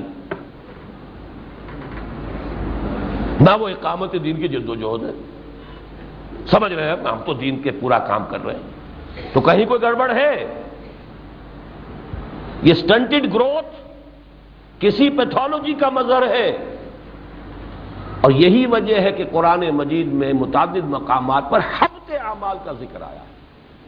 اولئک حبطت اعمالهم، بڑی بڑی نیکیاں، بڑے بڑے اعمال، بڑی بڑی جو ہے عبادت گزاریاں زیرو سے ضرب کھا کر زیرو ہو جائیں گی۔ کیوں رک گئے تھے؟ کہاں رک گئے تھے؟ کیا خرابی تھی؟ یا تمہارا ایمان خراب تھا، یا تمہاری شخصیت کھوکھلی تھی؟ ورنہ ایمان کا تقاضا تو پھر یہ ہے بندگی رب اپنے پورے تقاضوں کے ساتھ، دین کی دعوت و تبلیغ اپنے پوری شرائط کے ساتھ، اقامت دین کی جد و جہد پورے تن من کے ساتھ، التزام جماعت کے ساتھ۔ اگر تو نارمل بیج ہو، نارمل زمین ہو، نارمل فضا ہو تو اس کو بڑھنا چاہیے۔ Some thing is wrong some where, کہاں رکے؟ یہی وجہ دیکھیے جو لوگ بدر میں گئے تھے حضور کے ساتھ، اور اس وقت تک جو صحابہ تھے حضور کے ساتھ، میں کہتا ہوں شاید کوئی 1% بدریوں کے بارے میں نہیں کہہ رہا ہوں کہیں مغالطہ ہو جائے، مدینے کے مسلمانوں میں بھی ابھی شاید کوئی 1-2% منافق ہوں گے نا، ابھی نفاق کا پودا پروان نہیں چڑھا تھا، مکے میں تو خیر اس کا وجود ہی نہیں تھا، اور آ کر مدینے میں بھی ابھی تو ابتدائی دور ہے۔ یہ غزوہ بدر کے تذکرے میں جو آتا ہے یا ایھا الذین آمنوا اذا لقیتم الذین کفروا زحفا فلا تولوهم الادبار ومن یولہم یومئذ دبرہ الا متحرفا لقتال او متحیزا الی فئة فقد باء بغضب من اللہ ومأواہ جہنم وبئس المصیر۔ یہاں خطاب کن سے ہو رہا ہے؟ اس دور کے مسلمانوں سے، اور کیا وعید دی جا رہی ہے؟ اے مسلمانوں، جب تمہارا مقابلہ کفار سے ہو جائے، جنگ، کھلی جنگ کی صورت میں کہیں میدان میں، ہرگز پیٹھ مت دکھانا۔ اگر تم میں سے کسی نے پیٹھ دکھا دی، الا یہ کہ کوئی ٹیکٹیکل موو ہے، کوئی چال ہے، کہ کسی وقت پسپائی اختیار کی جاتی دشمن کو دھوکہ دینے کے لیے، یا کسی اور اسی طرح کی ٹیکٹیکل موو کے تحت اگر ہے تو کوئی بات نہیں، لیکن جان بچانے کے لیے بھاگنے کا اگر مسئلہ ہو گیا فقط باء بغضب من اللہ، تو وہ اللہ کا غضب لے کر لوٹا ہے، ومأواہ جہنم، جہنمی ہے، وبئس المصیر، برا ٹھکانہ۔ کیوں؟ معلوم ہوا کہیں کوئی گڑبڑ تھی تبھی تو ہوا نا۔ یہ پیٹھ پھیر کے بھاگ جانا ایک عمل ہے چھوٹا سا، میں تو کہا کرتا ہوں کچھ تولتے ہوئے ڈنڈی یوں کرتا ہے تو کتنی حرکت کی اس نے، لیکن اس کے ہاتھ کی یہ حرکت ڈنڈی مارنے کی ثابت کر رہی ہے، یا اسے یہ یقین نہیں کہ اللہ ہے، یا یہ نہیں کہ وہ دیکھتا ہے، یا یہ نہیں کہ مجھے جانا ہے اس کے پاس اور جواب دہی کرنی ہے۔ اس کے بغیر کیسے یہ حرکت ہوگی؟ اسی لیے تو قرآن مجید نے صرف اس ایک حرکت پہ کیا کہا ہے؟ ویل للمطففین الذین اذا اکتالوا علی الناس یستوفون واذا کالوهم او وزنوهم یخسرون الا یظن اولئک انهم مبعوثون لیوم عظیم یوم یقوم الناس لرب العالمین۔ تل کی اوٹ میں پہاڑ ہے، یہ چھوٹی سی حرکت یہ بہت بڑا انڈیکس ہے، کیا کچھ بتا رہی ہے؟ یہی سب سمجھ لیجئے، یا تو اس رفتار سے دین میں پیش قدمی ہوگی تب تو ہے نارمل معاملہ، کہیں آ کر رک گئے، سارا کیا دھرا بھی ختم ہو جائے گا، پھر یہ نہ سمجھیے نمازیں روزے یہ اللہ کے ہاں چل جائیں گے، اگر یہ نہیں تو بابا پھر سب کہانیاں ہیں، کوئی شے اللہ کے ہاں وہ میزان کے اندر وزن نہیں رکھے گی۔ اس کا مطلب پیتھولوجی تھی وہاں، یہ کوئی اور ہی ہوگا، تمہاری نیت ہی کچھ اور ہوگی جو تم یہ نمازیں پڑھتے رہے ہو۔ یہاں جو تم پیٹھ دکھا کے بھاگے ہو، اس نے ثابت کر دیا ایمان نہیں ہے تمہارا اللہ پر اور آخرت پر۔ تمہیں یہ معلوم ہی نہیں ہے کہ اصل زندگی آخرت کی زندگی ہے، تمہیں تو اپنی جان زیادہ پیاری ہے اللہ تعالیٰ کی راہ میں، اللہ کے دین میں شہادت کے مقابلے میں، تو اس کے بعد تمہاری نماز روزے کی کیا بدل ہوگی؟ یہ آیت بہت ہے، یہ اگر کہیں سورہ توبہ میں ہوتی تو ہم یہ سمجھتے کہ منافقین سے خطاب ہو رہا ہے، تو سورہ انفال میں ہے، غزوہ بدر کے فوراً بعد نازل ہوئی۔ بہرحال میری اب تک کی گفتگو کا خلاصہ یہ ہے کہ میرے اب تک کے مطالعے کا، غور و فکر کا، سوچ بچار کا حاصل یہ تصور فرائض دینی ہے، لیکن افسوس کہ آج بھی میں یہ محسوس کرتا ہوں کہ خیر قوم کی عظیم اکثریت تو اس سے بری ہے ہی ہے، وہ لوگ بھی جو تنظیم میں آئے ہیں اور اسی تصور کے تحت آئے، پھر کر ان کے اوپر بھی کچھ اور تصورات جو ہے آتے ہیں، پلٹ کر وہی جو معاشرے کے اندر 1300 برس میں جو معیارات قائم ہو چکے ہیں وہ سب کے سب آ کر حملہ آور ہوتے ہیں اور یہ تصور اوجھل ہو جاتا ہے۔ تو یہ 4 جملے اگر آپ کے ذہن پر، آپ کے قلب پر لکھے ہوئے نہ رہیں، پھر یہ کہ اس کے حوالے سے اس کے لیے دلائل، اس کا استدلال قرآن سے، سورت سے، سیرت سے، سنت سے استشہاد، یہ گویا کہ اس میں بہرحال یہی اقامت دین کی جد و جہد فرض عین ہے، اسی کا نام خلافت کے نظام کا قیام ہے، حاکمیت اللہ کی، اس کے مسلمان بندوں کی، فرما بردار بندوں کے خلاف، اسی کا نام حکومت الہیہ کا قیام ہے، اسی کا نام ہے اللہ کے نور کا اتمام۔ یہ آج انشاءاللہ جو خطاب عام ہے اس میں شروع ہی میں وہاں سے کروں گا، یریدون لیطفئوا نور اللہ بافواہہم، اللہ کا نور جس کے لیے اقبال نے بھی کہا ہے کہ وقت فرصت ہے کہاں، کام ابھی باقی ہے، نور توحید کا اتمام ابھی باقی ہے۔ یہی وجہ ہے کہ آیت استخلاف میں فرمایا جب ایسا ہو جائے گا، وعد اللہ الذین آمنوا منکم وعملوا الصالحات، اللہ کا وعدہ ہے مسلمانوں تم میں سے جو ایمان اور عمل صالح کے تقاضے پورے کر دیں گے، لَيَسْتَخْلِفَنَّهُمْ فِي الْأَرْضِ كَمَا اسْتَخْلَفَ الَّذِينَ مِن قَبْلِهِمْ، لازماً انہیں زمین میں خلافت عطا کرے گا جیسے کہ ان سے پہلوں کو کی تھی، وَلَيُمَكِّنَنَّ لَهُمْ دِينَهُمُ الَّذِي ارْتَضَىٰ لَهُمْ، اور ان کے لیے اپنے اس دین، ان کے اس دین کو تمکن عطا کرے گا جو اس نے ان کے لیے پسند کر لیا ہے، وَلَيُبَدِّلَنَّهُم مِّن بَعْدِ خَوْفِهِمْ أَمْنًا، اور ان کی خوف کی حالت کو امن سے بدل دے گا۔ جب یہ سب کچھ ہو جائے گا تو نٹ شل کیا ہوا، یعبدوننی لا یشرکون بی شیئا، اب ہوا عبادت کا اصل اہتمام۔ جب پوری زندگی اللہ کی اطاعت میں آ گئی، جب خلافت کا نظام پورا کا پورا قائم ہو گیا، تب 100% عبادت ہوئی نا۔ آج آپ لاکھ ایڑی چوٹی کا زور کر لگا لیں، آج آپ فاقہ کرنے کو تیار ہو جائیں، پھر بھی پورے دین پر عمل نہیں کر سکتے، کیسے کریں گے؟ چور کا ہاتھ کاٹ دینے کا آپ کو اختیار ہے؟ نہیں کر سکتے آپ۔ پورے دین پر تو عمل ہو گئے اس وقت جب کہ پورا نظام قائم ہو۔ اسی کو تو میں نے واضح کیا ہے، وہ چھوٹا سا کتاب کا میرا ابتدائی جو ہے سن 68 کا، مسلمانوں پر قرآن مجید کے حقوق، کہ یہ اقامت دین کی جد و جہد میں آدمی جب اپنی توانائیاں صرف کرتا ہے، گویا کہ وہ بدل ہو گیا، کفارہ ہو گیا کہ اللہ میں جو اس گناہ کا ارتکاب کر رہا ہوں کہ ایک ایسے ماحول میں سانس لے رہا ہوں جس میں تیرا دین قائم نہیں ہے، اس کا کفارہ یہ ہے کہ اپنی ساری توانائی، ساری قوت تیرے دین کو قائم کرنے کے لیے لگا دی۔ یہ کفارہ ہے اس گناہ کا، ورنہ اس ماحول میں سانس لینا گناہ ہے۔ اس میں آپ سانس لے رہے ہیں، سود آپ کے اندر جا رہا ہے، اس میں آپ روٹی کھا رہے ہیں، آپ نے بڑے حلال ذریعے سے کمائی ہو روٹی، آپ کے گندم کے ہر دانے میں سود آپ کے اندر جا رہا ہے۔ حضور نے فرمایا وہ وقت آئے گا کہ سود سے آدمی بچ جائے تو بچ جائے، سود کے غبار یا دخان سے نہیں بچ سکے۔ ہوا میں اگر ڈسٹ سسپینشن ہے کیسے آپ بچ جائیں گے؟ سانس تو لینا ہی ہے، ڈسٹ جائے گا، غبار جائے گا، یہ گناہ ہے در حقیقت، ایسے ماحول میں سانس لینا گناہ ہے۔ میں تو لفظ استعمال کیا کرتا ہوں حرام ہے، الا یہ کہ انسان اپنی توانائی اور قوت اور صلاحیت کا بس اتنا رکھے جتنا اپنی زندگی کے مینٹیننس کے لیے ضروری ہے۔ جائیداد بنا رہا ہے، پھلنے پھولنے کی یہاں کوشش کر رہا ہے، اس کا تو کوئی تعلق نہیں۔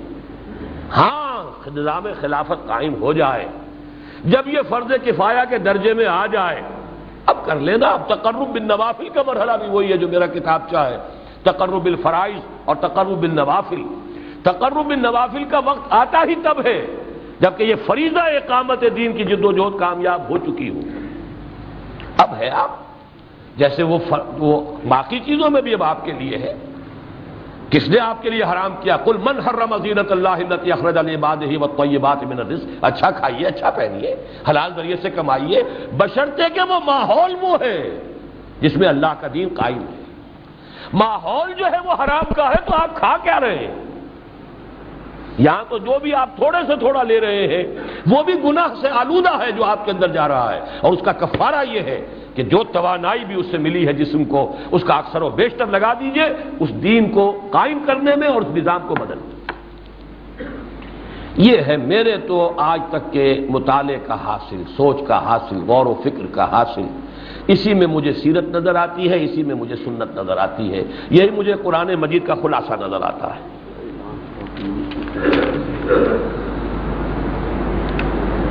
ڈاکٹر محمد یونس طور صاحب جو ہے گرین ٹاؤن والے، ان کے والد صاحب وفات پا گئے ہیں، باہر کتابوں کے سٹال پر غلام حیدر صاحب سے فوراً مل لیں۔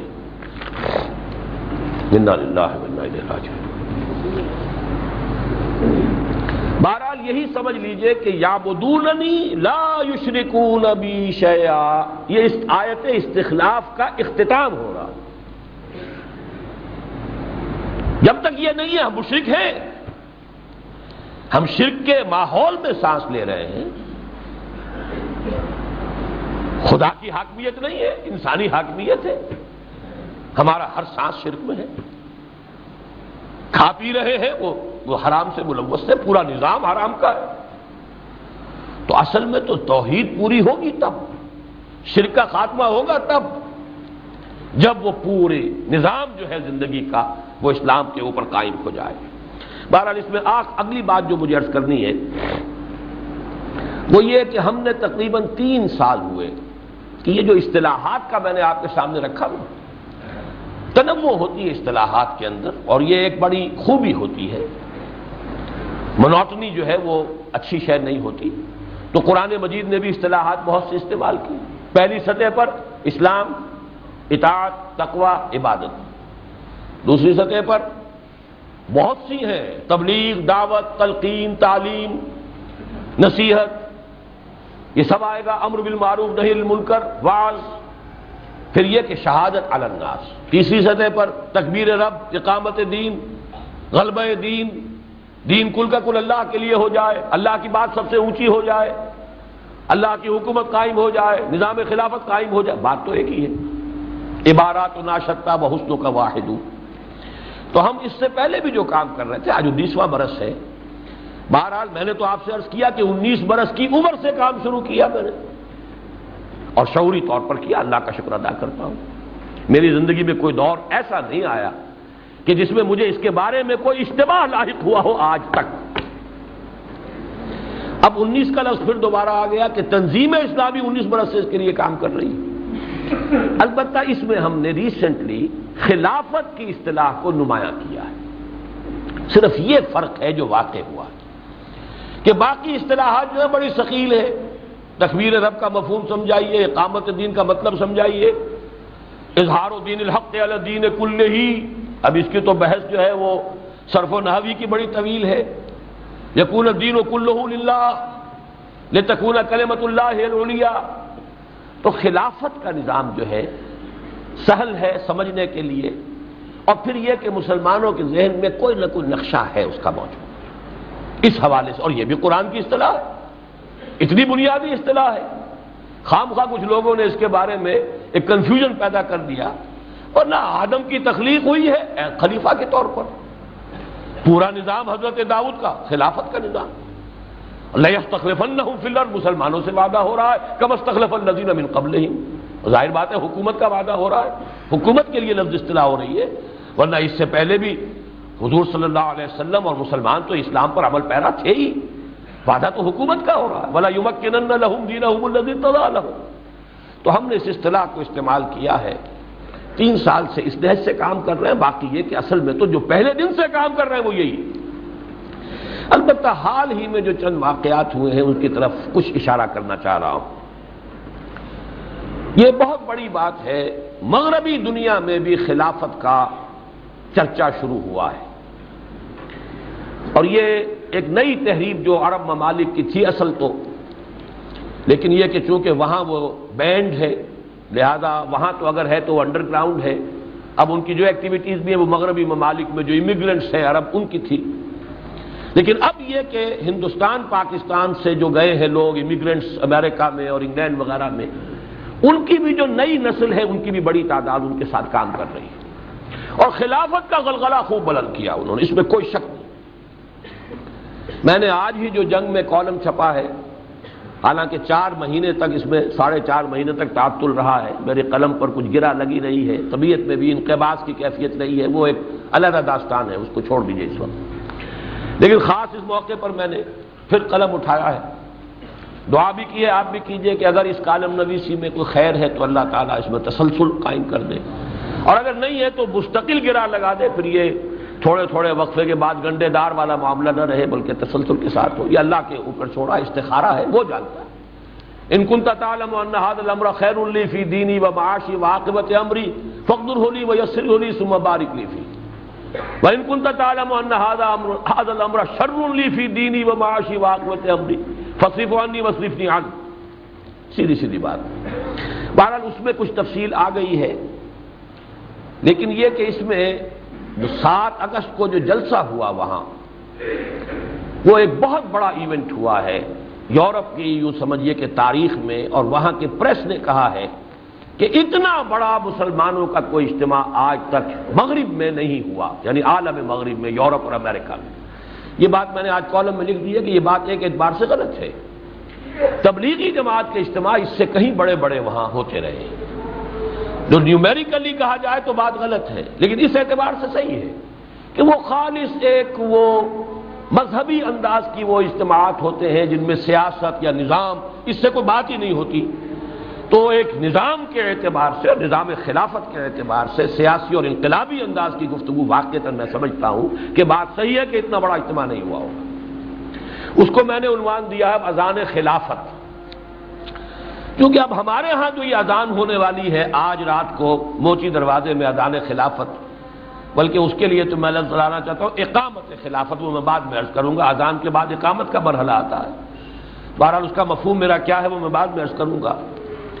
تو اس کے لیے یہ ہے کہ جو مضامین کو شائع ہوئے تھے ندائے خلافت میں 2-3 پرچوں میں، جو اس کانفرنس کے بارے میں ہم نے اسے یکجا کر کے کتابچے کی شکل میں مہیا کر دیا ہے، تاکہ اس اذان خلافت سے جتنے لوگ بھی مغرب میں جو دی گئی ہے اذان خلافت، اس سے جتنے لوگ بھی مزید واقفیت حاصل کرنا چاہیں انہیں وہ ایک جو ہے وہ کتابچے کی شکل میں مل جائے، وہ آج یہاں بھی اویلیبل ہے۔ پھر یہ کہ اس کی جو ویڈیو تیار کی گئی تھی اس میں اللہ تعالیٰ نے مجھے بھی پہنچا دیا، ورنہ کہاں میں اور کہاں اس قسم کے اجتماعات میں، یہ ساری چیزیں اللہ تعالیٰ کی اپنی ایک حکمت اور تدبیر ہوتی ہے، اس کے اپنے وہ پلانز ہیں۔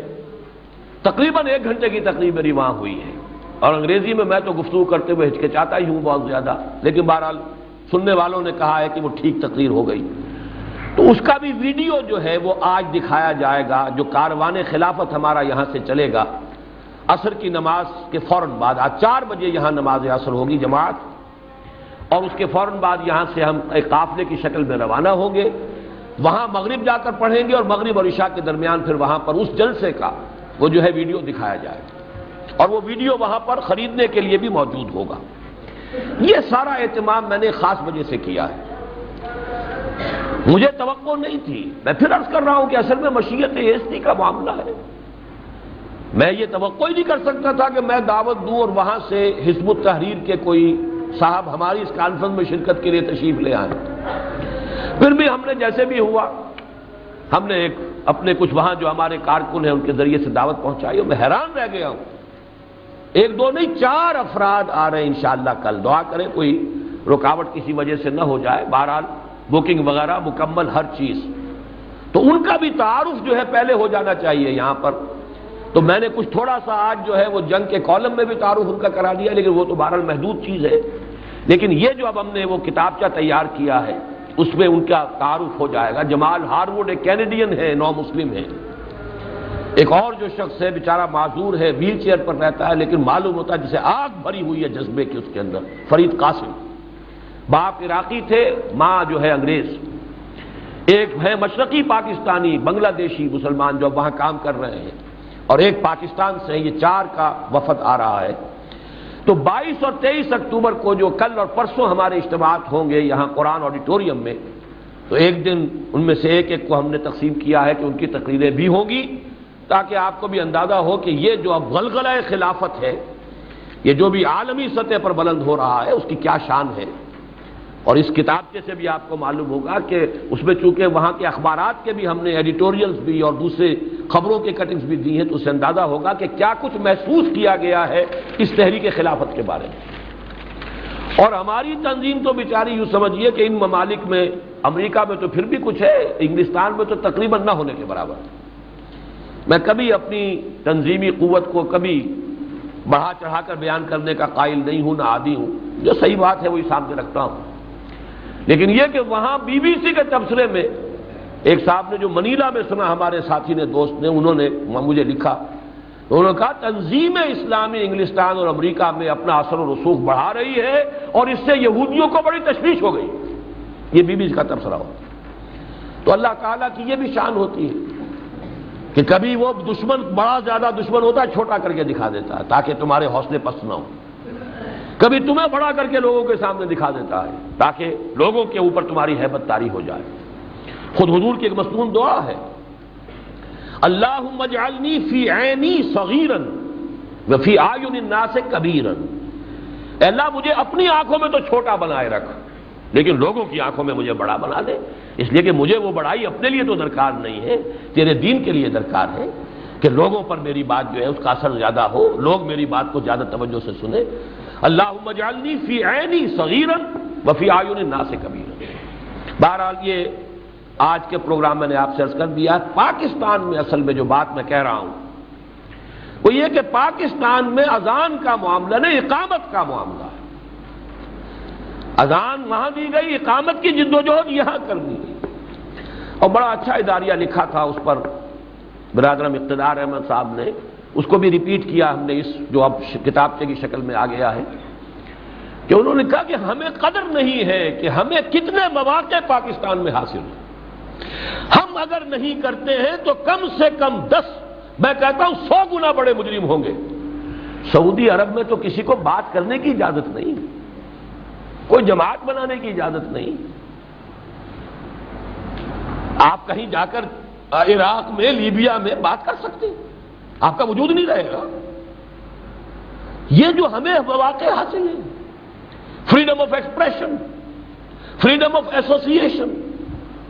آپ اجتماع کریں، جماعت کریں، آپ 10 لاکھ کا اجتماع کر لیں، آپ کی محنت درکار ہے، آپ کے پیسے درکار ہے، آپ اس میں انفاق کریں گے، کریں، کوئی روکے گا آپ کو؟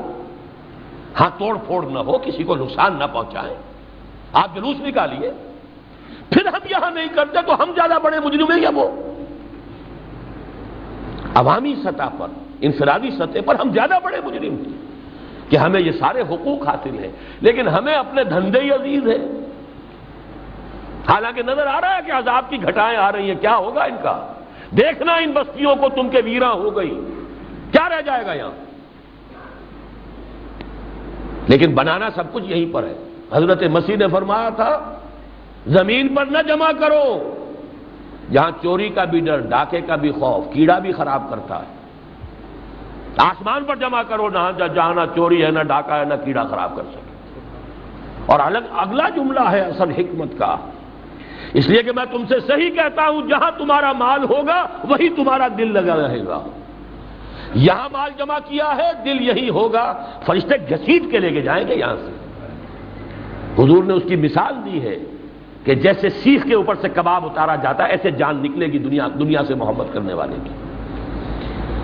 اور جس کو دنیا سے محبت ہی نہیں، جس نے اپنی ساری کمائی وہاں جمع کر رکھی ہے، اس کو یہاں سے جانے میں کیا بات ہے؟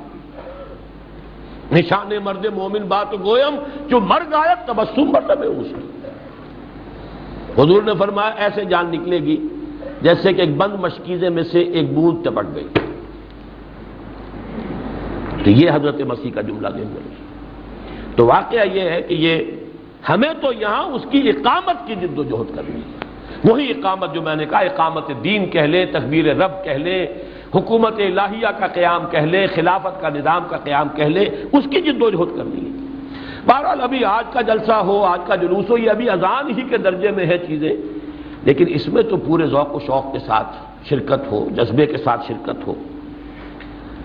میں یہاں اصل میں چاہتا یہ تھا کہ یہ جو ہینڈ بل ہم نے شائع کیا ہے، اس میں چونکہ ان تمام چیزوں کا تذکرہ ہے، لیکن یہ کہ اب میں سمجھتا ہوں کہ وقت اب ختم ہو گیا ہے، مجھے بات ختم کر دینی چاہیے، تو صرف اس اعلان کے ساتھ یہ بات اب ختم کر رہا ہوں. اس کا ایک جملہ ذہن میں رکھیے، اور یہ میری آج کی تقریر کا اصل میں تو چونکہ موضوع بھی یہی ہوگا، دنیا کا اصل اور آخری مستقبل نیو ورلڈ آرڈر کے پردے میں جیو ورلڈ آرڈر یا مٹھی بھر یہودیوں کی مالیاتی حکومت نہیں ہے، بلکہ خلافت علی منہاج النبوت کا عالمی سطح پر قیام ہے. یہ یقین جتنا گہرا ہو جائے گا تو اس یقین سے پھر ہمت بنتی ہے، آدمی محنت کرتا ہے، کوشش کرتا ہے. تو اصل میں تو نوید خلافت میں نے جو نمایاں عنوان اپنے آج کے خطاب کا رکھا ہے، البتہ یہ کہ اس میں اس سے آگے یہ بھی ہوگا وہ خلافت ہے کیا، مختصر ترین الفاظ میں. ویسے تو میں نے 4 لیکچرز میں بھی یہ بات پوری کی ہے، 2 گھنٹے کے 4 لیکچرز، لیکن یہ کہ یہاں کوشش کروں گا کہ 1.5 گھنٹے میں ساری بات مکمل کروں. اس کے لیے کاروان خلافت میں یہاں کے حضرات سے اب کر رہا ہوں، جو ہمارے تنظیم کے لوگ آئے ہیں انہوں تو جانا ہی ہے، وہ تو گھر بار چھوڑ کے یہاں آئے ہوئے ہیں، تو یہاں سے کاروان خلافت میں کوئی شریک نہیں ہوں گے. اس مسجد کے نمازیوں کو میں اس وقت چاہ رہا ہوں کہ میں ان سے خاص طور پر مخاطب ہو کر کہوں اور ایک حدیث کا حوالہ دوں. حضور نے فرمایا من مشى مع فاسق ليقويه فقد اعان على هدم الاسلام. جو شخص چلا کسی فاسق کے ساتھ اسے تقویت پہنچانے کی نیت سے، اس نے اسلام کی جڑیں کھودنے میں مدد کی ہے. یہ جو ہمارے سیاسی محاذ بنتے ہیں اور وہ ان لوگوں کے لیے یہ حدیث بڑی اہم ہے کہ کسی کا ساتھ دینے کے لیے اور کسی کے ساتھ تعاون کے لیے پہلے یہ دیکھا کریں فاسق ہے کہ اللہ تعالیٰ کے متقی لوگ ہیں. من مشا، جو چلا، مع فاسق، کسی فاسق کے ساتھ، لیقویہ، تاکہ اسے تقویت دے، فقد اعان علی ہدم الاسلام، تو وہ تو اپنا کام کر چکا، اس نے تو اسلام کی جڑیں کھودنے میں مدد دے دی. آگے کچھ ہوا یا نہیں ہوا وہ تو کر چکا نا. اب اس کا کانورس لیجئے، جو چلے گا اس کام کے ساتھ کہ اس کو تقویت حاصل، اس کی مدد تو شامل ہو جائے گی اس کام کے ساتھ. اس آبادی سے سب سے زیادہ تعداد میں لوگوں کو نکلنا چاہیے جو یہاں کے مستقل نمازی ہیں. یہ وہ مسجد ہے جس میں آج تک 1 پیسہ چندہ نہیں کیا گیا ہے، 1 پیسہ چندہ نہیں کیا گیا. کچھ لوگوں نے اپنا تعاون کیا، کبھی کیا، چندہ نہیں مانگا گیا. لیکن یہ ہے کہ یہ آپ کا وقت، اپنی کاریں لے کر آئیے، اپنے ساتھ لوگوں کو شامل کیجئے، اپنی آبادیوں میں سے لیجئے لوگوں کو. کیا پتہ کسی کے دل میں اس وقت کیا بات لگ جائے اور اس کی زندگی میں انقلاب آ جائے. حضور کا جو خطبہ حجۃ الوداع کا آخری جملہ ہے، بڑا پیارا جملہ ہے، بڑا حکیمانہ جملہ ہے. رب مبلغ اوعى من الحامل. جب آپ نے فرمایا کہ لوگوں جنہوں نے میری یہ باتیں سنی ہے اب آگے پہنچاؤ، فلیبلغ الشاہد الغائب، جو یہاں ہے اب ان کے ذمہ ہے کہ وہ پہنچائے ان کے جو یہاں نہیں ہے. فرب مبلغ اوعى من الحامل. کبھی کبھی ایسا بھی ہوتا ہے کہ جس کو بات پہنچا دی جاتی ہے وہ زیادہ قدردان ہوتا ہے اس بات کا، اس کی نسبت جس نے پہنچایا ہے. پہنچانے والے کو پتا نہیں کہ میں نے کتنا بڑا ہیرا دے دیا اس کو، اور دینے والا سمجھ گیا کہ تو ہیرا ہے، یہ کانچ نہیں ہے. تو تم پہنچاؤ، اور تمہارے پہنچانے سے اس کی زندگی میں کوئی انقلاب آ جائے تو اس کی نیکیوں کے ثواب میں جو ہے تمہارا حصہ اللہ تعالیٰ کے ہمیشہ کے لیے کھل جائے گا۔ تو یہاں پر یہ ہے کہ 4 بجے جماعت عصر میں شریک ہو، اپنی گاڑیاں لائیں، جھنڈے یہاں اس کے لیے بنائے گئے ہیں، گاڑیوں پر جھنڈے ابھی لے جائیں۔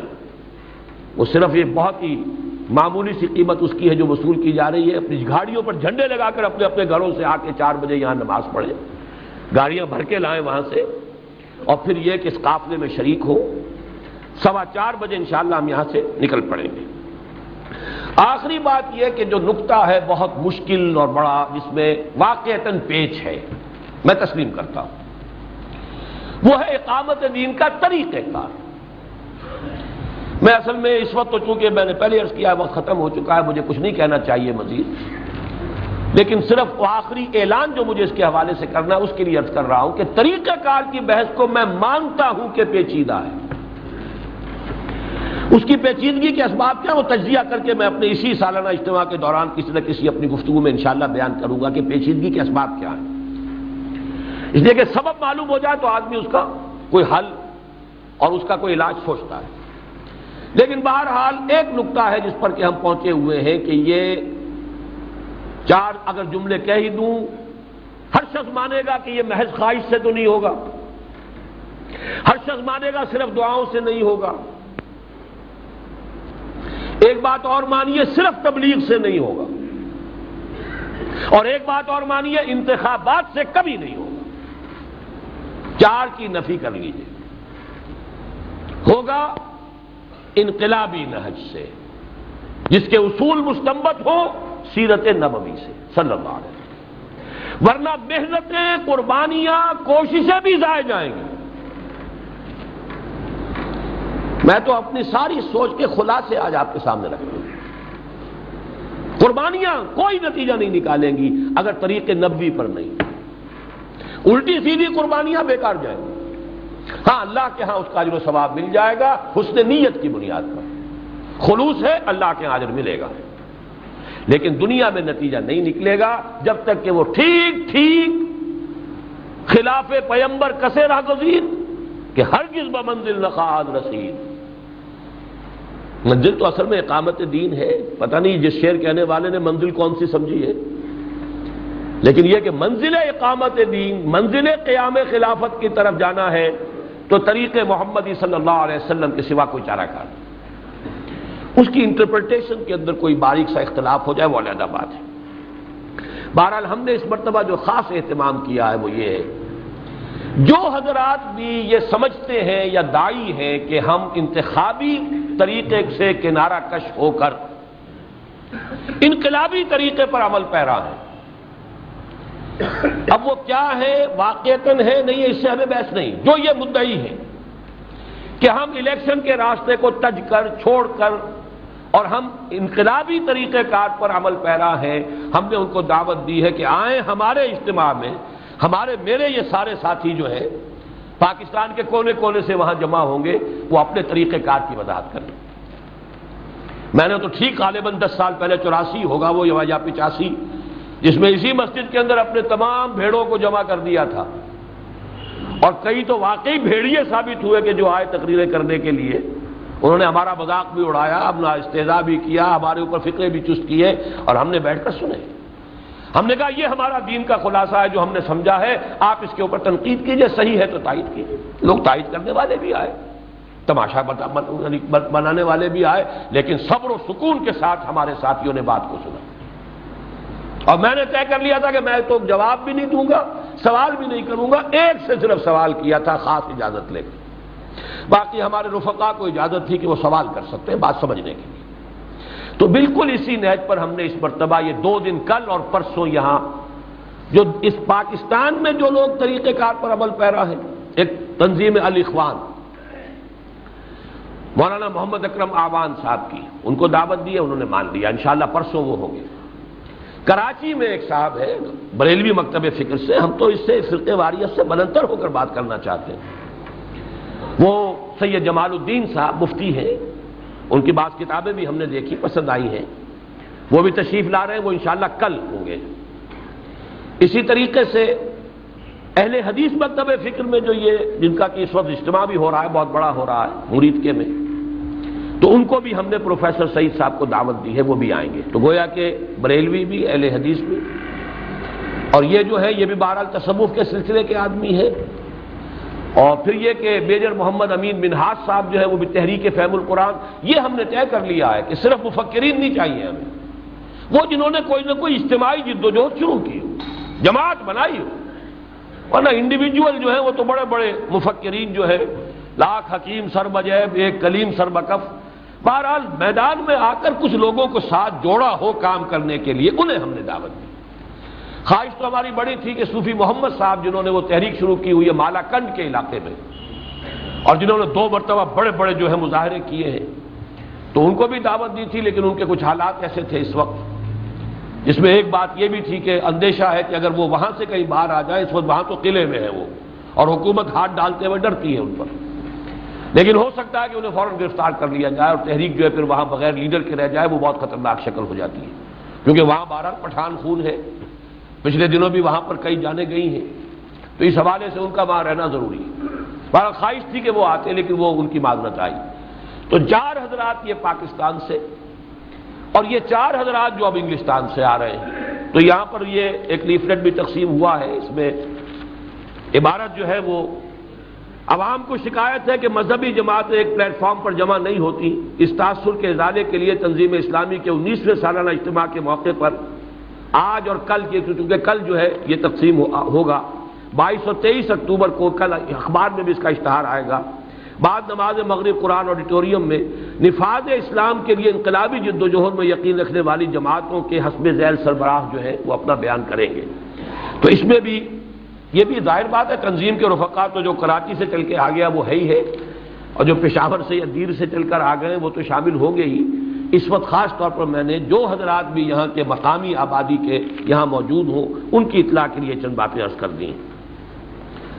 بس اسی پر میں اپنی گفتگو ختم کر رہا ہوں، ابھی 2 منٹ بیٹھیے، چند چیزیں ہیں جو اور سن لیجئے۔ یہ جو ہمارا یہاں سے کاروان خلافت